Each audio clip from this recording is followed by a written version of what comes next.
So good afternoon, Ashley and Lana. You come on camera. Oh, great. Great. All right. We are halfway there. The technology is working. Great. So, first of all, welcome to you two. Thank you. Welcome. So let me set us up, and then we're going to launch right into questions and going on this this session of what Entrepreneurship Matters. So this is our new summer series. It's a conversation with a local up and established entrepreneurs. What we know is that successful entrepreneurs, successful businesses are not built in a day, that it takes undiluted passion, multiple failures, a lot of grit, and a long-term commitment to make it happen. And today, this is our sweetest smelling, this is our sweetest smelling session of Entrepreneurship Matters, because we have two amazing florists in our community that we're featuring today, Lana Brown and Ashley Rock. Let me set you up. Let me give your bios, but I'm not going to give the whole story because I really want you to tell your own stories to the folks who are watching. But let me introduce you. Ashley Rock is an amazing entrepreneur in the floral industry. She actually is a registered nurse by training with a master's degree in business administration and health leadership, and began her career working with individuals, building a multidisciplinary HIV primary care program. Moved to CareFirst Blue Cross, was a director of regional care coordination, and then became the co-owner of and the program director of Above It All Mental Health Program, and also the co-owner and chief operating officer of Fleur de Vie, Fleur Boutique, which we'll talk about in just a minute. You also serve as adjunct faculty at the University of Maryland School of Nursing. Somebody's going to ask, I know this question's coming, how do you do it all? So don't worry, that's coming. So think about that.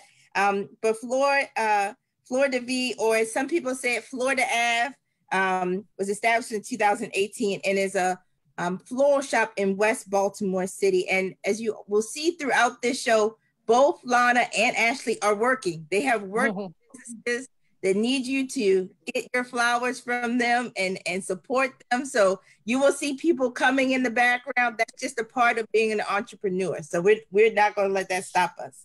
Lana Brown is the owner and head designer of Fleur de Lis. These shops rhyme. Floral design and cutting edge techniques.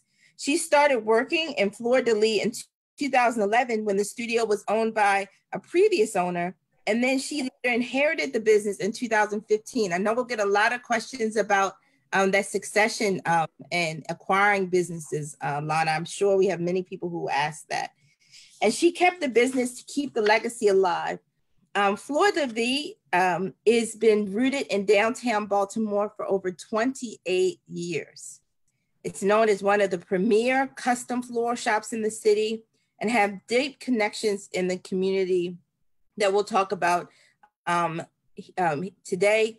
They do a lot of custom arrangements, no matter the occasion. And so this is really a sweet Entrepreneurship Matters for us. So welcome to both of you. Thank you for having me. Yes. I even have, I've got your flowers coming on the way, Lana, and I have Ashley's flowers here with me. So it really is a sweet series. So why don't we just launch right in? And maybe I'll start with you, Ashley. What inspired you to be an entrepreneur? How did you? I don't want to work for somebody else. I'm going to start my own. What inspired you? So I come from two parents who are entrepreneurs. And so I think sometimes it's what you grow up around and what you see, and you see the ups and the downs, but you see that they love what they're doing. You see that they love their freedom. And then I also think you don't even have to be inspired. I think if it's in you, then even when you're working for someone, you're frustrated or you're always trying to process, improve. So you know on the inside that this is something that you have to do. So but definitely my parents and my upbringing. Lana, what about you? What inspired you to be an entrepreneur? What led you to this path? Well, I think this what Ashley said is correct. Like, my parents were not entrepreneurs, but I always feel like I have my own vision, and I work for people, and it sometimes did not align with my way of doing business. And I feel like if I do my what I want, and I'm really passionate about floral design. And, I saw the opportunity, the shop went for sale, and I thought, I love what I do, and I want to do my way, and I know what I'm doing. I've been in the industry long enough to, just to make that business thrive. And that's what I did. And I'm happy. And I'm happy with my decision. The happy is a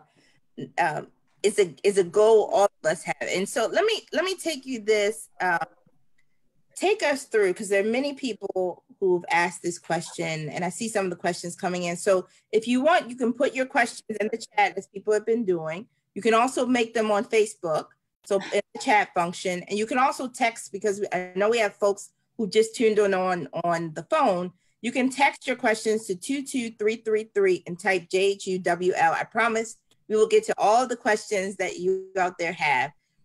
But let's go through the steps that it took to start your business.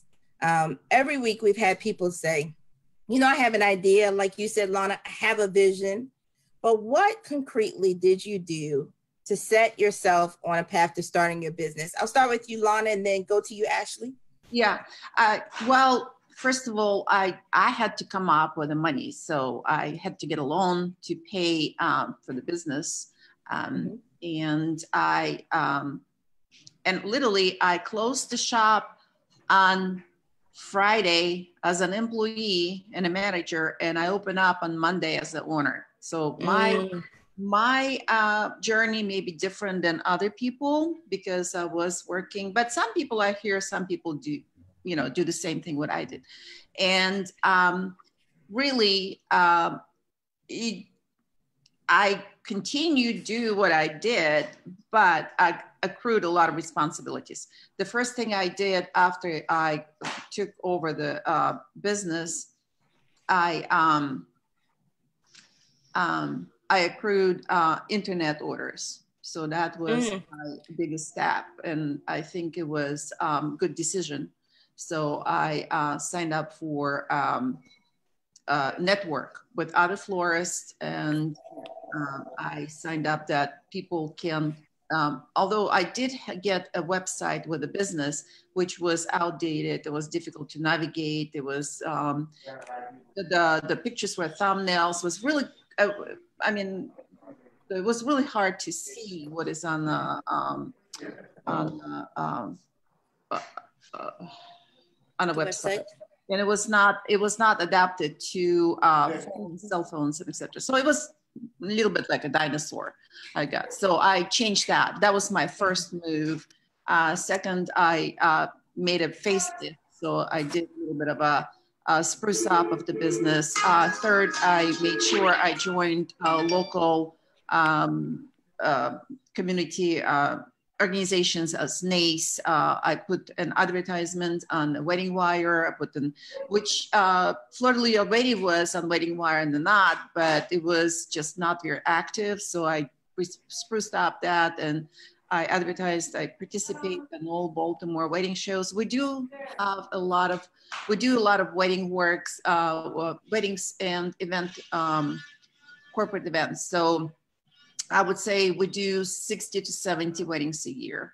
Plus, I don't know how many, actually, I should count, but I didn't, corporate events. So we do work a lot in the community. I start integrating the community a lot more than it was. And I think the previous owner did that in the beginning, but she got just tired. 28 years of ownership of the shop, floral shop. It can get under your skin. It's like having a baby for 28 years. It's a lot of work. It's a big baby after 28 years. Yeah. Big baby, big. Let me pull out a couple of things you said, Lana, because I know people take notes on this call. A couple of things you said. When you took over, you started on a Friday, and we're an employee on a Friday, started on a Monday as the owner. You talked about the loan that you had to receive to pay for the business. The second that you increased your network. You did the network upgrades, the computer upgrades, the internet upgrades. The third, you use social media, so Facebook. Fourth, you joined local organizations that allowed for you to network. The fifth thing you talked about was really enhancing that advertising again. And then the sixth was really integrating into the community. I know people are taking notes. So those were six. Yes. Lana said I have to say networking in our industry is big. It's big. Huge. Yeah. But you have to back up your networking ability with your product. Just alone not gonna get you far, because people may like you personally and they're willing to promote you.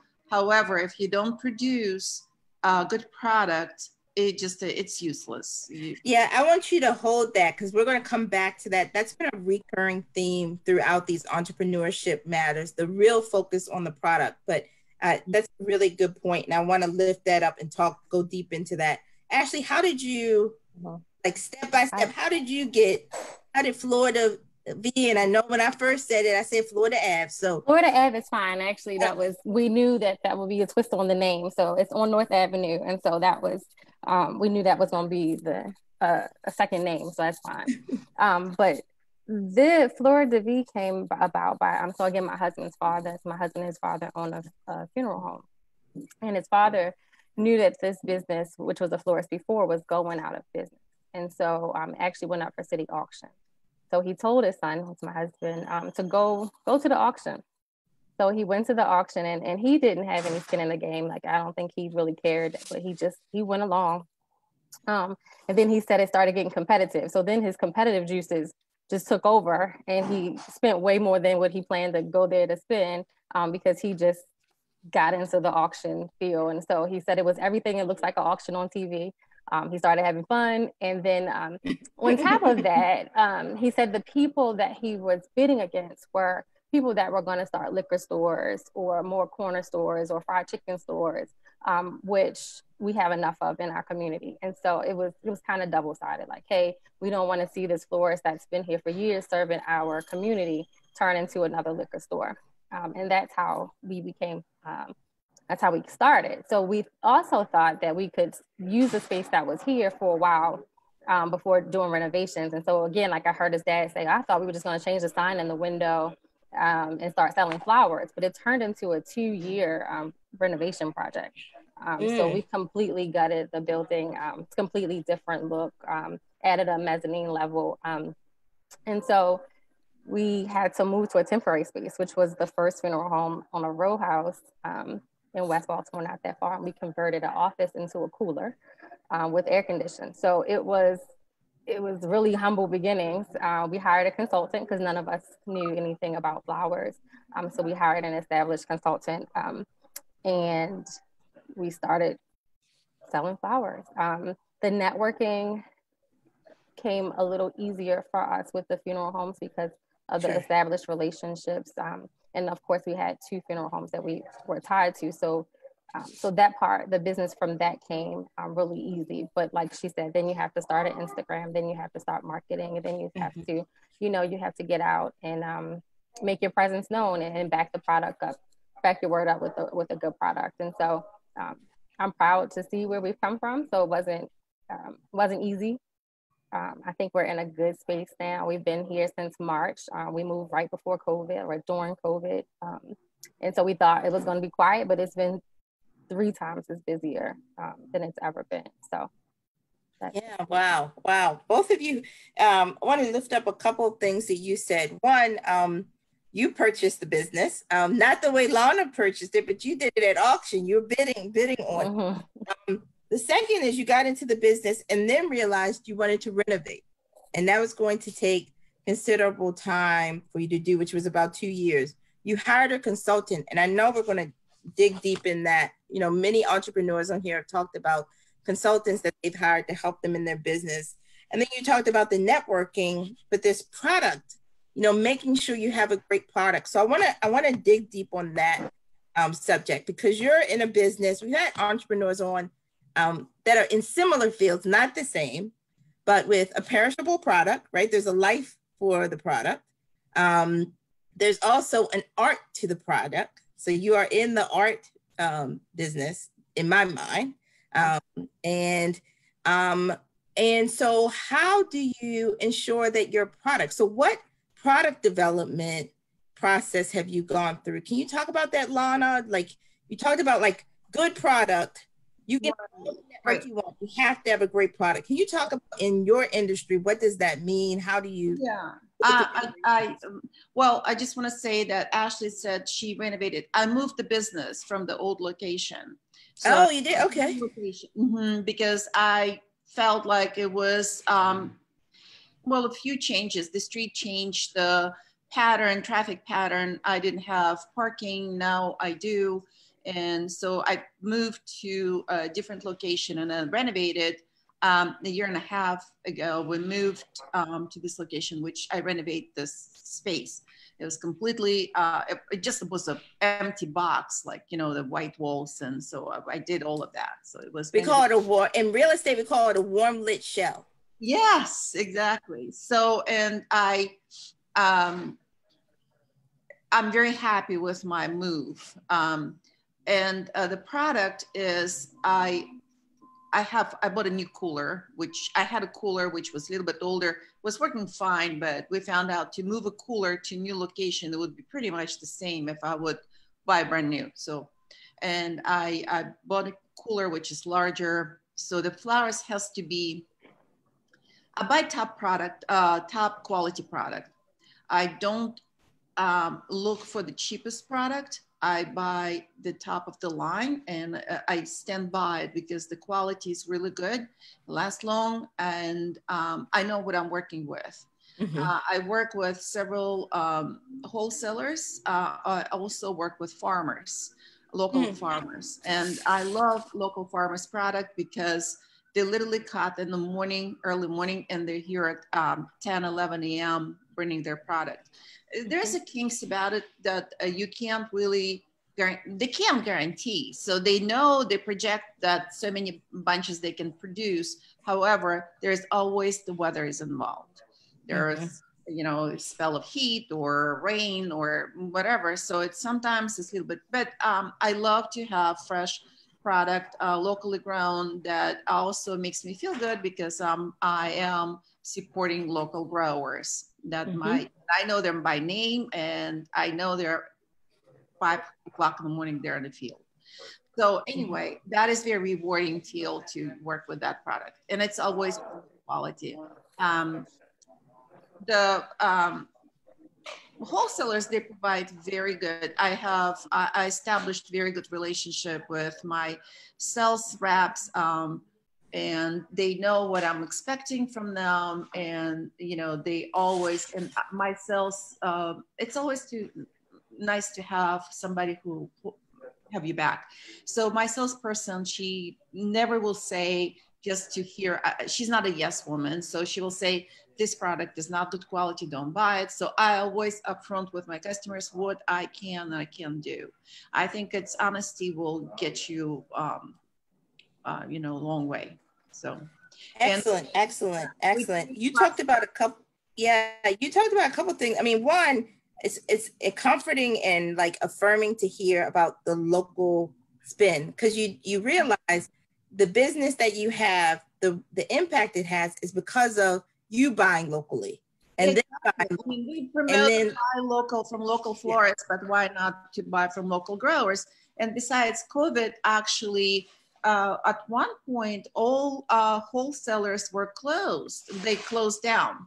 And since I had very good relationship with my farmers, I kept going on farm flowers for some time till they all start reopening. And it was, yeah, that was a huge help to have that relationship because I never really had any hiccup. I kept on moving. So it was. That is excellent advice for those who are thinking buy from somewhere else. You can all think about local. How about you, Ashley? How did you you talk about the quality of your product. I have your product right here. I know that quality. What can you talk about the product development process? And right. So for me, again, because I was new, I didn't know anything about flowers, and we had the consultant. And so she, of course, she started everything, got our relationships established. But when I came on, I wanted to trial and error myself. And so I'm still in trial and error. I'm still finding other farmers, like Lana said. So I would love to pick your brain and see who you use also. But again, it's a lot of trial and error. And we have a great cooler. So that helps, because again, we came from really just being able to keep flowers for 2 or 3 days, like just buying a little bit so we could use those and then buy more, because we didn't have great refrigeration. So it's the refrigeration, and like everything that she said was correct. I have 3 different salespeople that I try to spread the love so that they all still love me, so I have to pick and choose who I buy what from. But I think it's still ongoing for me, for sure. Trying to figure that out. I just want to mention also that the proper processing and proper upkeeping flowers, cleaning, maintaining is a huge portion of a product. You can't just buy flower. You have to do very. It's like a religion. You have to get the flowers. You have to process them very properly, using this proper product to keep them fresh and alive. So there's the steps to it. Yeah. Let me say this, and I know well, both of your businesses look like it's sunny where you are. Not raining today. Yeah, I know that in business there are some rainy days, there are some challenges, there are some things that you would say, if I knew then what I know now, I would have done this differently. Can you give like top 4 tips of just in business and in industry, things for folks who are on here who are saying, I want to start my own business, maybe not in the floral industry, but in another industry.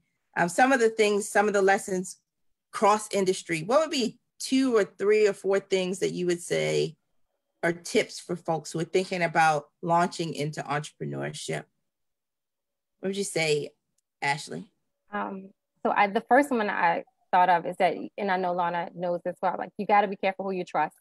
So we did have people to steal from us in the beginning. And, we were, again, you see, I'm doing multiple things and my husband's doing multiple things. So you're not at your business all the time. So I think that was one of our biggest lessons learned early on, is like who you're trusting to do what with. So putting specific processes and checks and balances in everything, not even just with finances, with having checks and balances. So exactly what's going on, and not allowing yourself to get too busy to not worry and focus on some things. But another big lesson, I think, is asking for help. Don't be afraid to ask your family and friends. So as an entrepreneur, you don't have a large budget. You will have to ask for some free labor here and there. So I would just say not asking for help early enough, was a lesson learned as well. How about you, Lana? What would you say? I was fortunate. At least I don't know that people would steal from me. I never saw that. But I mean, I can see, and I heard from other entrepreneurs that could happen. I think that the ask for help is a big thing. And I always saying small businesses like farming. So you rely a lot on your family and the friends. Because that is, it's hard to, small businesses oftentimes can't offer a lot for employees. And we always struggle to, to find good employee, B, to keep good employee. So you do what you can, but at some point you just you can't. So anyway, it is very challenging to find a skilled, be reliable, and see hardworking people. It's not easy. So I learned that you don't have to be yes man. So at first I was trying to please everybody, but you find after a while you can't please everybody, especially in our industry is beauty subjective matters. So I find beautiful may not very beautiful to somebody else. And I do take personally, like it's hard as an artist to just brush it off. It's extremely hard. I sometimes, you know, you can do whatever you can, and shops are different everyday operation than, for example, events. There's a plenty event studio. So if they need to please 2-3 people a week or one family, we do daily 12, 15, 20 people. So in each person takes that order very personal, like a wedding. So somebody spent $35, $40, but they still want to have the best product, and they still want to. So, and it comes from you know, availability of that product. One step. Second step, to somebody design it based on interpretation who ordered that flowers. And the third one is delivery. So it's very essential 3 steps that we have to follow to make it success. And if one of those links is broken, so the people have not very good experience, and they're upset. And you know, you can be a rock star, but delivery didn't go well, or availability was not there, or we interpreted wrongly. We didn't design bad, but the person wanted something different. We could not connect, or, you know, the person envisioned in his head or her head, whatever, that different than, so that can go wrong. And, you know, and it can be nobody's intentional mistake, but it just happens. And, you know, circumstances, and, you know, you get a bad review, and it just, sometimes it's so upsetting. And, you know, and in this business, you have to be strong enough to pick up after that experience, pick yourself up and keep on moving. So don't hold it. And I still have a little bit of problem with that. But in the beginning, every bad comment or review or whatever, that is just like, it crushes you. It does crushes you. And people sometimes, I don't think they understand the struggle of a small business. I know they probably even shouldn't, but sometimes it's like, well, you don't give a chance to a shop or a restaurant to correct the mistakes. People just get upset, and but anyway, I would say just have ability just to, you know, not to look and dwell on a problem, just keep on going, and just to take that as a lesson and keep on moving. That's good. Those are good points, I think, for entrepreneurs, but just for life, right? You can sit and dwell on the bad review or the like. You can improve. It also is something for us as consumers, and I will also say not just individual consumers, but consumers and industry, right? You know, being able to talk to the business and help them to understand how to pivot, I found very helpful, not just for you, because everybody has a rough day every once in a while. Let me ask this question. We got this question in the chat. What has been your greatest accomplishment? So both of you are smelling like roses. We're laughing. Okay. I see y'all laughing. I see you laughing. Both of you smell like roses. But what's been your greatest accomplishment? You are 2 anchors in our community. Your businesses matter so greatly to the success of our city. But what's been an accomplishment that you're most proud of? Ashley, what would you say?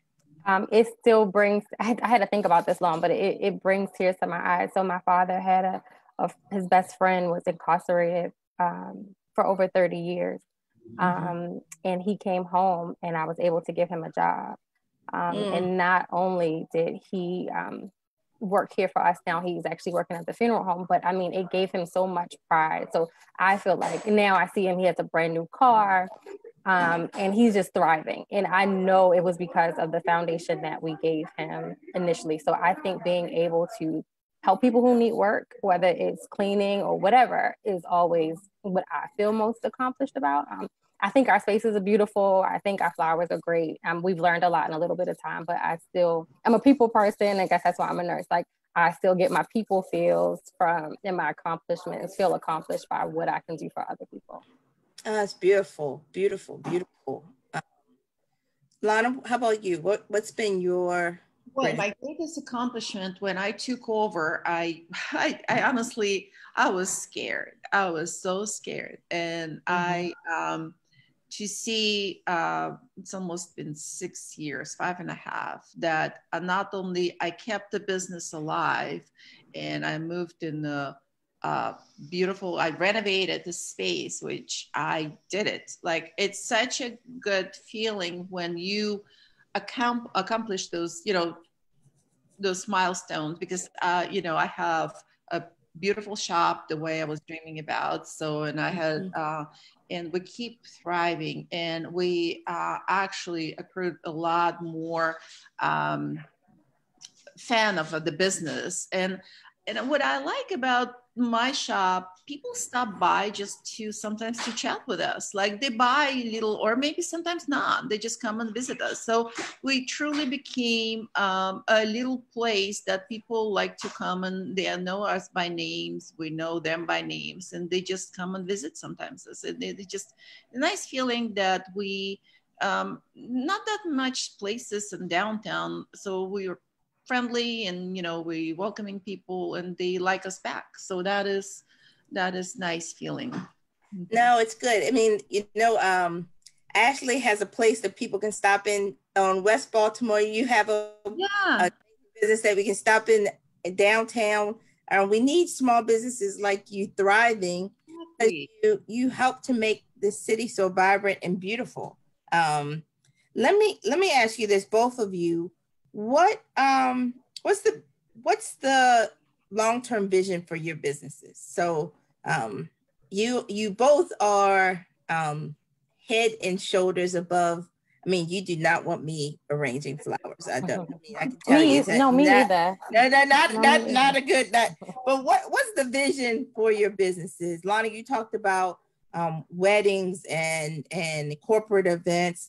Ashley, I know you've talked about how much you're doing. I mean, you deliver everywhere. I mean, you're expansive in this region. Can you talk about your vision for your business? Ashley, and then we'll go to Lana. Okay, so I guess it's twofold. So far as the business could continue to grow, more relationships with funeral homes. We really enjoy that type of work. More corporate events, more weddings. We've had more this year than we did last year. So continuing to grow with that. Hotels, like I love Flowers and Fancies and what they do at Four Seasons. So if we had one of those, that is definitely part of my vision.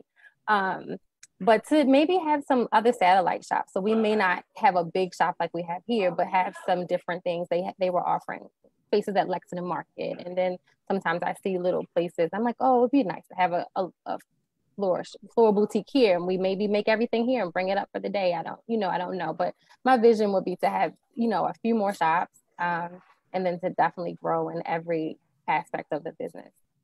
Oh, grow in every aspect of the business. I saw how you played on words. I saw that just now. That's good. That's good, Ashley. Girl, Lana, how about you? What's your vision for? I actually I tossed an idea about have a small satellite a location.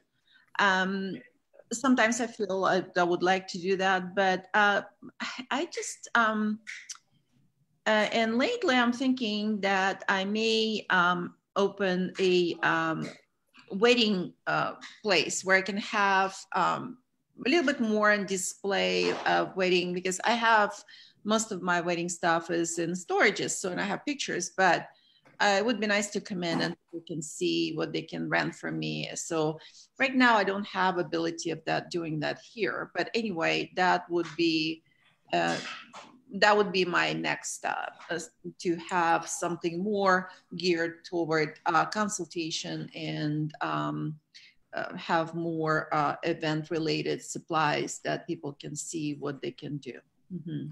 I hope there's someone on here that has property and people that are bankers who can give free money and also loans and all those things to you all to help you expand and continue to grow and thrive in Baltimore. Let me ask a couple of questions that have come in because we have quite a few, and we actually have a group of high school students that are on, and so they they're asking questions.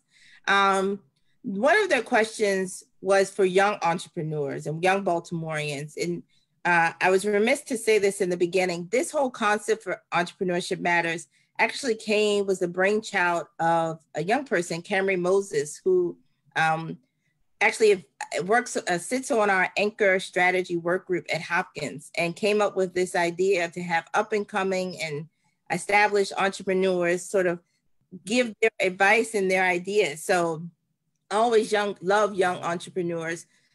So their question is, how can young Baltimoreans start to learn about entrepreneurship and starting their own business? And I know both of you learned it.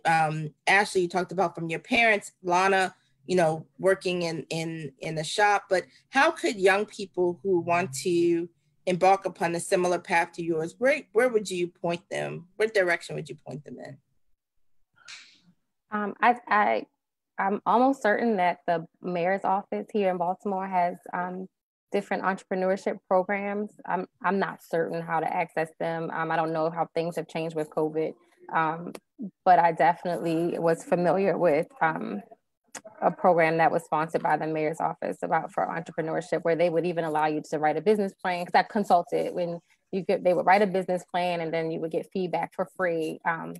If we have time, can we send things out after the show? So I could probably look up some programs. Oh, that is so kind of you. That is excellent. I mean, yes, we will. We have a page, and we will post those things. We appreciate that. In helping them. Lana, do you have any advice for the young? Honestly, if you very young, it's there's a financial aspect of that one. I think that probably like Ashley is saying, there's can be, if you write a business plan, that small business for small business, they can help you out. I didn't reach out to that department. However, I think that people who wants to start, especially floral industry, it would be like Ashley, she said she hired consultant, because you need somebody who has expertise in that industry, in that field. So I would say, if you don't have that ability, at least to try work at the shop for a little bit, that you know what you're getting into it, because it is a lot of work, and it is it's a product. You can't just close the shop and walk away. You have to have a plan how to deal with all those things. So yeah. It is not easy industry to be in. How about that? Yeah. Well, something that Lana, you just talked about it, working in the industry that you want to be in. We had, I don't know if you both know Chef Craig. He's and Chef Craig and Chef Dante, who are the owners of Taste This. Chef Craig was featured one day, and he talked about, he started washing dishes in a restaurant, right? He started sweeping the floors, washing dishes, understanding every element of the business, so that when he became the owner, he had to do every job, but also had an appreciation for everybody that was a part of the work. He understood the supply chain, how it came in, like you both talked about how flowers come in. I would have no idea that there's these wholesalers that are selling. I have no concept of that. And so, just understanding those things, really important. Lana? Yes, I want to say that I am a hands-on designer, and I know industry that way, but Ashley, I'm sure she'll be successful because she knows business, so she can have a different approach, and she hired people that they know what they're doing. So there's two different ways you don't need to be a designer like I am. I came from different, I have a different approach. So, but Ashley, you can be a very savvy business person, and she brought up Flowers and Fancies. I don't think the owner designs, he just runs the company. So there's two ways of it, but you, at least you need to know basics of a business, so that you have to be smart about those things. And maybe the first thing, if you're not expert in that particular industry, maybe just to research a little bit more what you can do, what kind of help you can get, and what if it's not working out, what can you do. So those things that has to come in mind, the research, I guess. some of the, you know what, we have people on here like Scott Phillips. Yeah, I'm called you out, Scott. That just provided a list of all the resources. I was going to get to that, Scott, I promise.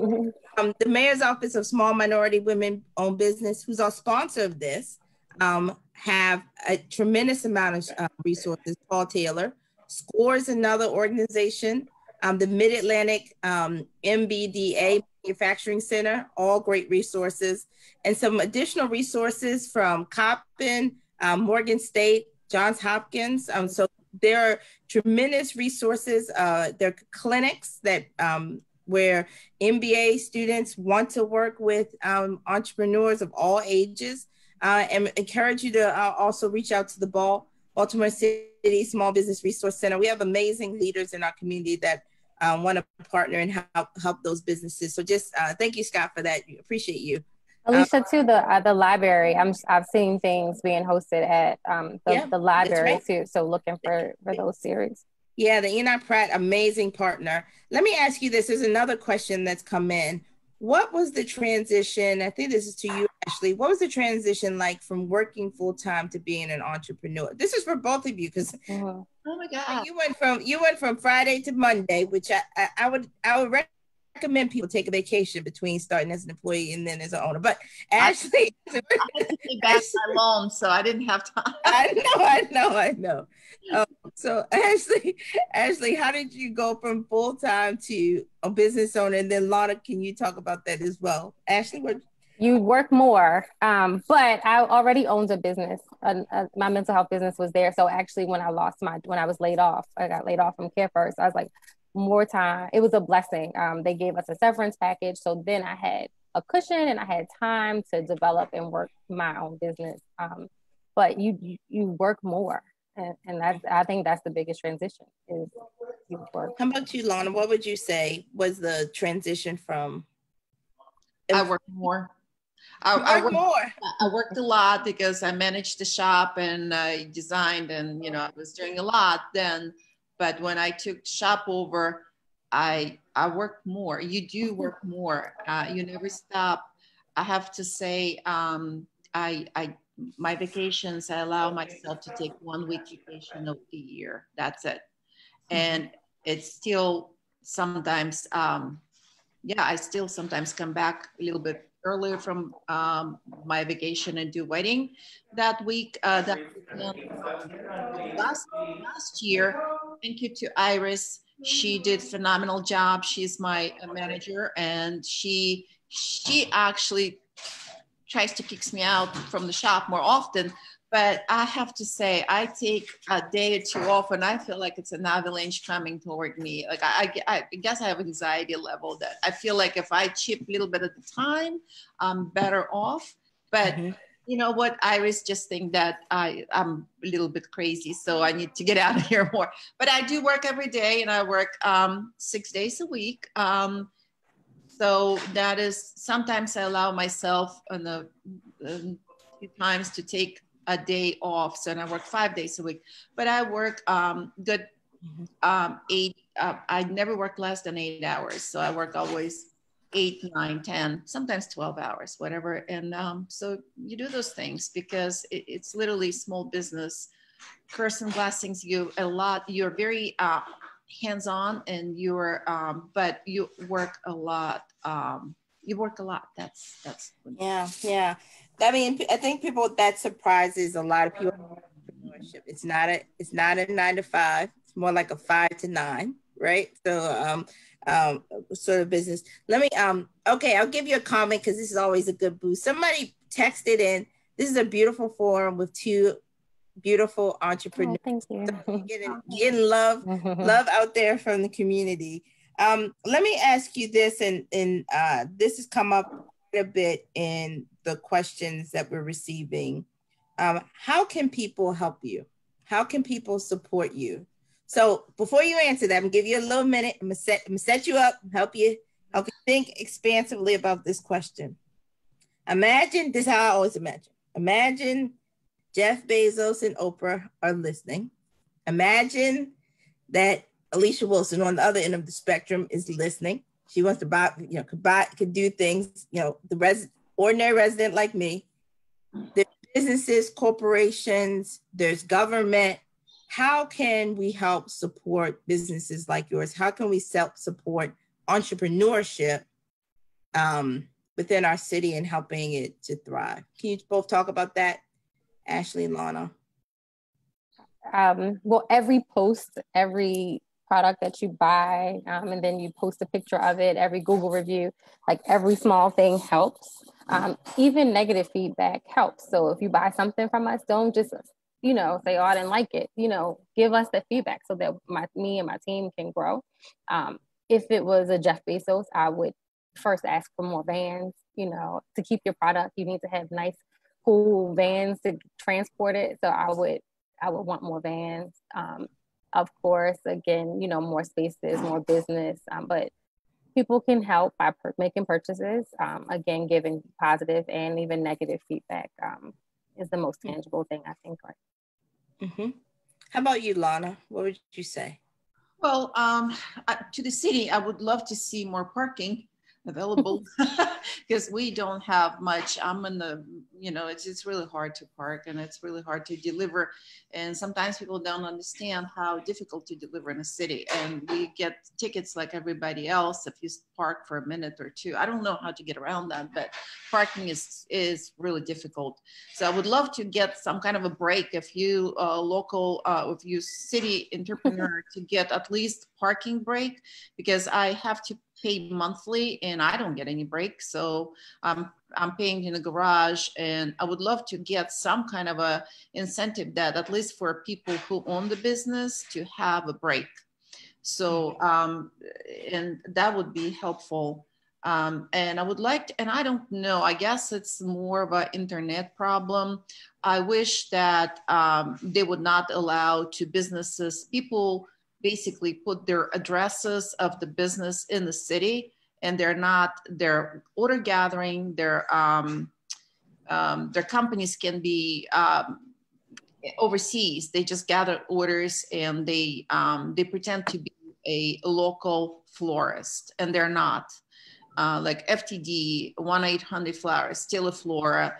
And some people join that network and they show their address on North Charles, or they serve, their local florists in this community, and they're not. They're truly not. So that bothers me because people, and they have ability to get on the Google search ahead of us, because they have deeper pockets. So, and that is a problem. And people think they're ordering from us, they're ordering from local florists, and they, essentially they do, because what does Teleflora, FTD, 800-Flowers, they gather the order, they take 25% of your money, and they kick that order to local florists. So, and I don't work with that network, none of this with networks, but basically they rob the local florist, and they have to produce an arrangement that people think they paid $50-$60. Well, the florist gets $35, and you have to produce and deliver it for this $35. Essentially, they're killing the little florists. They do. They rip the money off. People don't, it's sad, but it's been a problem for years. And if you look up, there's a florist that says that is local florist in my M21201, and they're not here. They're not here. This is a good thing for you to bring up. And I think, so should people be buying directly from you? They should go on your website, buy from you on your website. They can go on the website, or you know what? Don't go just on. Call and see if they're truly located in that community, because that they this order gathering, they kill the local florists because they don't give them money, and B, it's just that they take 25% for what? Just for pick up the phone and take your order. Well, the good news is we know 2 florists that we can use in Baltimore. We had so many florists coming to us. We got you 2. You have 2. Y'all have a lot of people championing you in the city. Oh, good. So Lana and Ashley, we know Fleur de Lee and Fleur de V are two florists that we can use and support in this community. Let me give you a couple questions to hold on. We have a couple more questions coming in. There's another kudos. It said kudos to all the entrepreneurs and you two in particular. They know how much time and energy your businesses require. How do you balance it all? How are you I have a theory about balancing. That'll be on the next episode. But Ashley, how do you juggle it all? How are you shifting it all, balancing it all? Some weeks I'm balanced, some weeks I'm not. It could go by the day, by the minute, by the hour. I try to focus in and get what I can get done, and what I can't, if it can wait till the next day. So this has been the least organized I feel like my world has ever been. Like, I cannot plan and create a system for everything. Like, I'm very systematic, and this industry is not allowing for that. That's systematic. So that does stress me out a lot. But I just do the best I can. I just wake up every day, try to do the best I can. And again, I'm reaching out and asking for help.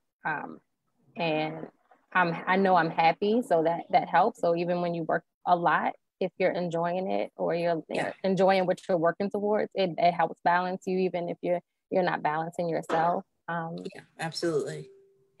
How about you, Lana? What are you doing? I am not the best person to ask that. All right. Oh, both of you.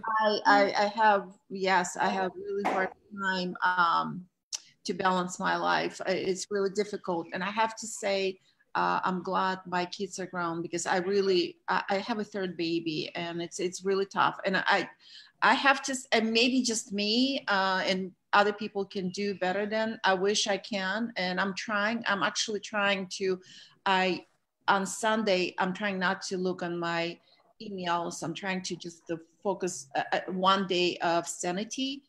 If I have a wedding, I can, but I'm trying to keep one day, Sunday, for myself. And believe it or not, my phone, just like Ashley's phone, is an emergency phone on my shop phone. And sometimes people do call even on Sunday and asking, can you please send funeral flowers? So it is difficult to disengage, but I am trying. But it's tough. It's really difficult to balance if you're a small business owner. So yeah, no, it's we've heard that time and time again, that I think there's more to be struck with harmony rather than balance. I don't think there's maybe balance. Balance is a little hard to achieve. Maybe there's harmony that you might be able to achieve. Let me ask this final question. This is a really good question. This one wants you to go deep, both of you, to go deep into the soil.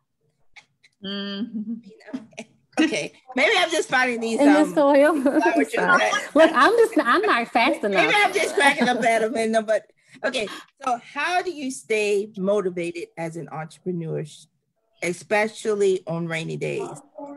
So, how do you get yourself recharged and get yourself pumped up? I know both of you, and you both are cheery, sunny, and beautiful people, as beautiful as the flowers you have. But how do you get over those rainy days as an entrepreneur? Okay, I'll go first. My team.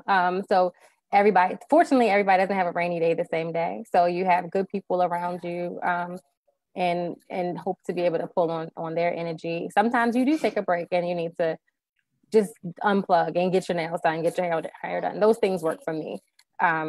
But just knowing that you really can't give up, like you can't quit. So at the end of the day, that's what motivates me. Keep it moving. Mm-hmm.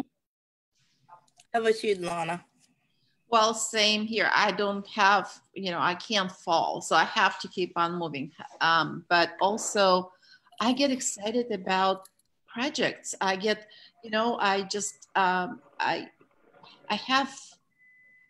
sometimes I think if I get like low and I feel like I need to motivate myself, I get into projects. I like that. And so like I create new wall or create new display or do something interesting, so that I always always looking forward to something new. So, and I like that. Yeah. And of course, I have a good support of my family, and I have a phenomenal group of people that working with me. They also help me out to get through. Sometimes, yeah, they need pep talk, you know?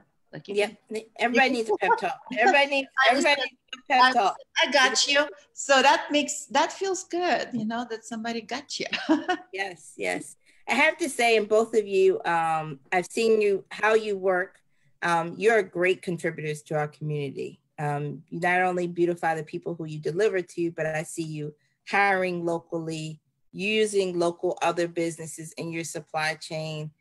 It's our vision to make sure that more people are using our local businesses, making sure you're thriving during this time, but always, because you're the fabric of our community. Let me close out by asking this last. What if there's somebody on the line that wants a pep talk? Now, I just talked about the pep talks you get. What's the pep talk you would give to the entrepreneurs? You know, we have young people on that are watching. We have folks who are just starting their business. There's an entrepreneur that was working in their business and they stepped away just to come in and hear your stories. What's the pep talk, like 1-2 sentences that you would say to them? Ashley. Write it down. Write it down and remind yourself daily or as many times a day that you need as to what your goal is and what that looks like to you. And never give up. Just it's a simple thing, like keep your eye on the prize and know that your hard work will pay off. Yeah, that's a good, I'm going to say something at the end then to wrap, but that's a good advice. Write it down. Lana, what would you say? I said before, just, you know what, this business, you, like any business, you will have time when you feel like you fell or you didn't do enough or circumstances, something went wrong. You have to just get up, pick up and keep on moving and look at that as a lesson to learn and, you know, just something put in the pocket as an experience. Don't make sure it doesn't bring you down. Like it will pass. A rainy day will pass and sunny will be in the horizon. So just always just keep on moving. Don't put your hands down like, okay, you got sad, but just look like, okay, what can I do to make it better? Or what can I do to improve that or avoid that situation? And so just keep on, looking in the horizon and on the price, like Ashley said. Okay, we have one last question. This person put this in on Facebook. I know they did it because they knew we were in there, but let me get this. What inspires you, helps you create new marketing ideas? What are one or two things you could say help you to, inspires you in your business? It's tough. When I see other people do great things. So, I follow a lot of florists. I'm not afraid to ask questions. I'm inspired by other people. And again, my knowledge of floristry is none. So I just like what I like. And then when I see my designers do great work, that inspires me. And I'm like, oh, I got to post that. Or, So. How about you, Lana? Same. I know exquisite designers in the industry and they do provide the classes and I'll follow them. And it's exciting to see something. You think like you've done all and somebody, bam, come up with something new. Or you come up with something and all of a sudden it's like, I didn't think about that before. It looks so beautiful. So it's always, our industry doesn't come with precisely recipe.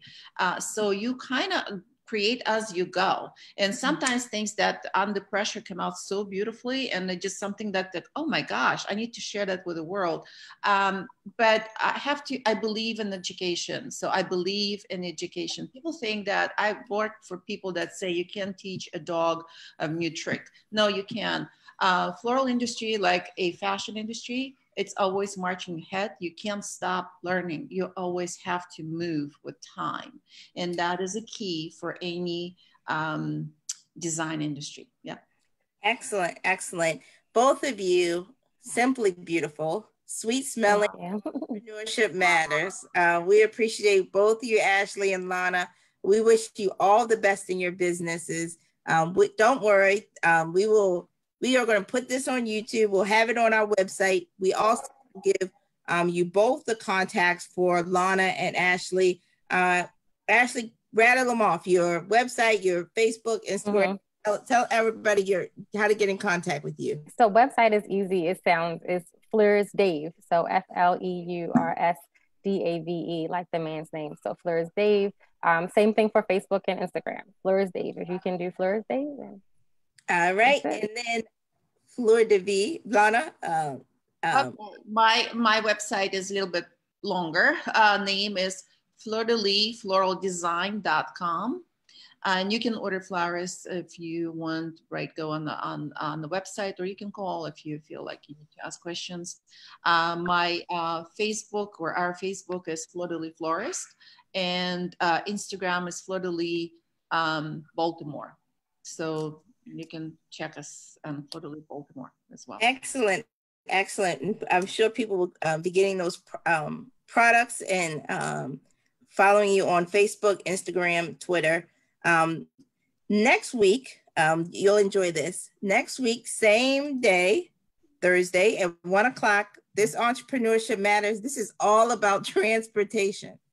So we have Erica Jernigan with the founder of Lexi's Little Bug, which is a Uber for kids. And then Jan Peters, the founder of Higher Ground. So I know her. Yeah, they're good people, right? These are two good. So it just keeps getting better and better. Love for people to follow us on JH Connects on Instagram, Twitter, Facebook, and LinkedIn. You can email us back feedback. Like Ashley said, we love to hear the good and the criticism. So follow us on jhconnects@jhu.edu. Thank our community partners, which are Johns Hopkins University, Johns Hopkins Health System, Hopkins Local, the Mayor's Office of Small Minority and Women Business, and the Warnock Foundation. So thank you all for joining us. Thank you, Lana and Ashley. And we really appreciate you being on this session of Entrepreneurship Matters. Thank you, Alicia. You're beautiful as well. Thank you. I love your energy. Thanks for having me. Oh, a pleasure. Nice to meet you, Lana. A pleasure. Hold on.